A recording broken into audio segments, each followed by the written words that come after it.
پاکستان تحریک انصاف کا موقف جان لیتے ہیں۔ احمد اویس صاحب، یہ آج کیا ہوا؟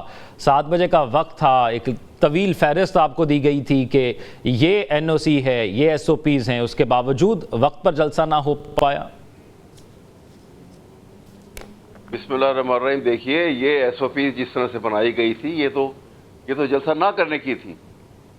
اس طرح کبھی پولیٹیکل جلسے بھی کبھی ایسے ہوئے ہیں، آپ ہسٹری اٹھا کے دیکھ لیں، پاکستان بننے سے لے کے اب تک کی دیکھ لیں، پاکستان بننے سے پہلے کی ہسٹری اٹھا کے دیکھ لیں، اور ممالک کی اٹھا کے دیکھ لیں، کبھی پولیٹیکل جلسے جو ہیں وہ کبھی ٹائم فیز کے اندر بھی ہوئے ہیں۔ لوگ آتے ہیں، آپ وار دور نہ جائیے، آپ لائرز موومنٹ کے اندر chief justice supreme court Iftikhar Ahmed Chaudhry sahib, Lahore میں جلسے کا ٹائم تھا کہ جی شام کو 7 بجے جلسہ ہونا ہے، رات کو 12 بجے جلسہ تک شروع نہیں ہوا تھا۔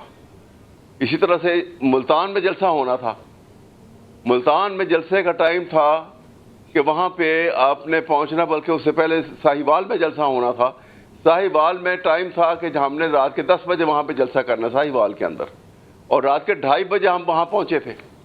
تو یہ کبھی پولیٹیکل جلسے، اور آپ دیکھیے مولانا فضل الرحمان صاحب، انہوں نے لانگ مارچ کی کراچی سے لے کے اسلام آباد تک، اور یہاں سے وہ پنجاب کے اندر انٹر ہوتے ہیں وہ، اور پنجاب سے بھی پورا پنجاب گزر کے اسلام آباد میں پہنچتے ہیں۔ کوئی رکاوٹ ہوئی ان کو؟ کسی نے روکا ان کو؟ یہ پارٹ آف پولیٹیکل ایکٹیویٹی ہے۔ حالات بھی تو مختلف ہیں نا احمد اویس صاحب، اب حالات بھی مختلف ہیں۔ آپ کو پہلے جلسے کی اجازت نہیں مل رہی تھی، بڑی مشکل سے اللہ کر کے آپ کو اجازت ملی، تو آپ کو نہیں لگتا کہ آئندہ اس کمپین کو جاری رکھنے کے لیے جو ایس او پیز دیے گئے تھے اس کو فالو کر لیا جاتا تو حالات آئندہ آنے والے دنوں کے لیے آپ کے لیے مختلف ہو جاتے؟ نہیں، ایک ایسی حکومت جس کا اپنا مینڈیٹ کوئی نہیں، جس کی عوام میں جڑیں کوئی نہیں، عوام مسترد جس کو کر چکے ہوئے ہیں، وہ اس قسم کے لیجسلیشن کر کے اور پابندیاں لگائے تو آپ کا خیال ہے کہ پابندیاں لگ جائیں گی؟ ایسی پابندیوں کو تو عوام توڑ دیں گے، ہمیشہ توڑیں گے، اس لیے کہ یہ انلیگل ہے، یہ انکانسٹیٹیوشنل ہے۔ یہ آرٹیکل جو کانسٹیٹیوشن کے فنڈامنٹل رائٹس کے آرٹیکل ہیں، ان کی وائلیشن کے اندر یہ پابندیاں ہیں، ان کی کوئی حیثیت نہیں ہے۔ یہ دیکھنا پڑتا ہے۔ دیکھیے، آپ ایسے تو نہیں کہ آپ ایک غیر قانونی اور غیر آئینی پابندی لگا دیں اور کہیں کہ جی اب ہم نے لگا دی اور جی بس قانون سازی ہو گئی، اور اپنا مینڈیٹ کیا ہے ان کا؟ ایک جو ہے کوئی بھی الیکٹ نہیں ہوا ہوا، زبردستی بیٹھے ہوئے آ کر پارلیمنٹ کے اندر۔ اسی وجہ سے پاکستان کی معیشت کا یہ حال ہے، اسی وجہ سے پاکستان میں کوئی انویسٹمنٹ نہیں کر رہا، اور یہی وجہ ہے کہ عوام ایک طرف ہیں اور یہ ایک حکومتی ٹولہ جو کرپٹ ٹولہ ہے وہ دوسری طرف ہے۔ کوئی پوچھتا نہیں ہے ان کو، عوام کا کنسرن کوئی نہیں ہے ان کے ساتھ، کیونکہ وہ عوام کی نمائندگی نہیں کر رہے۔ اور اگر عوام کی نمائندگی کر رہے ہوتے، ایک خوف کی چھوٹی سی بات بتانے لگا ہوں میں۔ جس دن یہ بجٹ کا سیشن ہوا تھا، بجٹ کے سیشن میں آپ دیکھیے کسی نے وہ فریکشن پرسنٹیج جو فلتھی ریچ ہے، جس میں اسحاق ڈار بھی شامل ہے، جس میں نواز شریف بھی شامل ہے، جس میں اور بہت سارے لوگ ہیں، ان کی باہر کی جائیدادیں جو ہیں ان کے متعلق کو ٹیکس لگا، وہ ان کے اوپر پابندی لگی کہ ملک بڑا غریب ہو رہا ہے، حالات بڑے خراب ہیں، یہ دے دو۔ اور ایک بات دوسری طرف، ایک سنیے ذرا، دوسری طرف یہ آئی پی پی کا معاملہ ٹیک اپ کر لیجیے۔ یہ احمد اویس صاحب، یہ تمام مسائل ہیں، ہم اس پر بات کرتے ہیں۔ میں ذرا یہ جو اس وقت موجودہ صورتحال ہے اس پر میں باقی موقف بھی جان لوں۔ احمد اویس صاحب، ایک شعر ہے کہ یاد ماضی عذاب ہے یا رب، چھین لے مجھ سے میرا حافظہ۔ یہ ماضی میں جو کچھ ہوتا رہا وہ آج آپ پر اسی بات کی تنقید کی جاتی ہے، اور آج جب آپ کو کہا جاتا ہے کہ جلسے یا کسی جلوس کی اجازت نہیں دی جائے گی، اس کے پیچھے بنیاد بھی یہی بنائی جاتی ہے کہ ماضی میں جب پارلیمنٹ کے باہر دھرنا ہوا تو کیا ہوا، اور خصوصی طور پر 9 مئی کے بعد تو پھر بالکل ہی آپ پر پابندی لگ گئی۔ تو آپ کو لگتا ہے کہ یہ ایک ٹریک ریکارڈ جو چلا آ رہا تھا، اس سے اب نکلنا مشکل ہو گیا؟ نہیں صاحب، ایسی بات نہیں ہے۔ دیکھیے، ابھی یہ جو ہمارا آج کا جلسہ تھا، یہ کوئی ڈی چوک میں تو نہیں تھا۔ جو جگہ جو ہے وہ کنسنسس کے ساتھ فکس ہوئی کہ یہاں پہ جلسہ ہوگا، ہم نے وہاں ہی جلسہ کیا۔ ہم نے تو کوئی ایک سٹیپ بھی جو ہے وہ ڈی چوک میں آنے کا نہیں لیا بالکل، اور جلسے کے علاوہ بھی کوئی ایسی پوزیشن نہیں لی کہ جہاں ہم نے جلوس وہاں سے نکال لیا اور ایک بہت بڑا اجتماع جو ہے وہ اسلام آباد کے ڈی چوک کی طرف بڑھنے لگ پڑا۔ کوئی ایسی بات نہیں ہوئی قطعاً بھی، پہلی بات۔ دوسری بات یہ ہے کہ دیکھیے یہ اب جس قسم کی ابھی محترمہ بھی باتیں کر رہی تھیں، آپ دیکھیے کہ میں لانگ مارچ جو ہے، جیسے آپ نے بھی ذکر کیا، زرداری صاحب اس کے بلاول بھٹو زرداری صاحب نے بھی لانگ مارچ کی، اس سے پہلے ہمارے مولانا فضل الرحمان کی تھی. تو یہ ایک جمہوری حق ہے، اس کے اندر وہ ہوئے اور پہنچ کے اس کے بعد منتشر ہو گئے. یہاں پہ کیا ہونا تھا؟ اب جلسہ ہوگا، جلسہ ہوا، ختم ہو گیا، اس کے بعد سب چلے گئے. یہ ایک طریقہ کار ہے جہاں سے اچھی حکومتیں ہوں اگر، اور وہ صحیح معنوں میں عوام کی خدمت کرنے والی ہوں، تو ان کو تو پتہ لگ جاتا ہے. یہ بلکہ ان کے لیے فائدہ مند ہوتی ہیں کہ یہ پتہ لگتا ہے کہ کہاں کہاں کمزوری ہے، اور اس کے لیے وہ پھر سدباب کرتے ہیں. لیکن یہاں تو یہاں ان کو یہ خوف ہے، ہر وقت یہ خوف ہے کہ یہ پانی کے بلبلے کی طرح ہیں. ان کے پیچھے جو ہے ان کی جڑیں تو عوام میں ہے نہیں ہیں، تو کسی وقت بھی ان کو یہ خوف ہے کہ عوام میں جڑیں جس پارٹی کی ہیں، کسی وقت بھی عوام نکل کے باہر آ گئے تو ان کو تو پوچھنے والا بھی کوئی نہیں ہے. یہ تو ایک صرف ملٹری اسٹیبلشمنٹ کی. لیکن یہ جو 26 نمبر چنگی پر آج ہوا، جس میں کہا گیا کہ پاکستان تحریک انصاف کے ورکرز نے وہاں پر پتھراؤ کیا اور اس کے بعد پھر آنسو گیس کے شل برسائے گئے، اس کو آپ پھر کیسے ڈیفینڈ کریں؟ دیکھیں نا آپ، انہوں نے ان کو ان کے راستے روکے.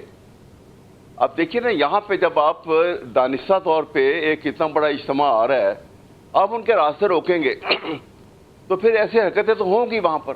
میں نو بڈی اپروو، میں اس کو اپروو نہیں کرتا ہوں، لیکن میں یہ کہتا ہوں کہ جب ایسے معاملات ہوں گے، آپ ان کو آنے دیتے.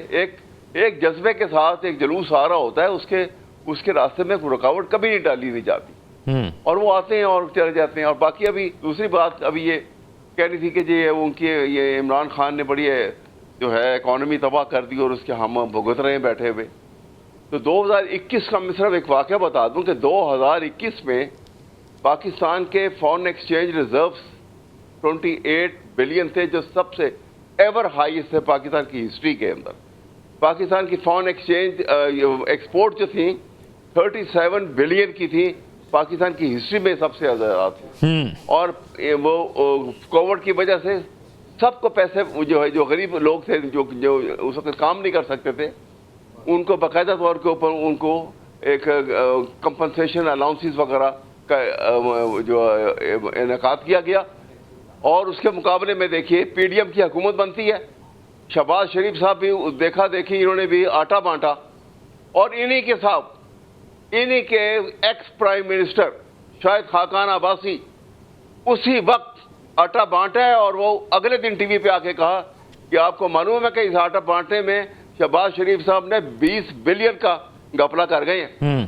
ٹھیک ہے، یہ بالکل ایسے معاملات ہیں جس پر ہوتی ہے، لیکن موجودہ مدعا پھر وہی ہے. کرن ڈار صاحبہ، یہ ویسے آج کسی نہ کسی کی ذمہ داری تو لگی ہوگی کہ یہ دیکھا جائے کتنے لوگ وہاں پر موجود تھے، کتنی کرسیاں تھیں، کتنے لوگ آپ کو لگتا ہے، حکومت کو لگتا ہے، حکومت کی اپنی ریسرچ کے مطابق وہاں پر موجود تھے؟ کیا آپ کی نظر میں آپ کی ایکسپیکٹیشن سے زیادہ لوگ تھے یا کم؟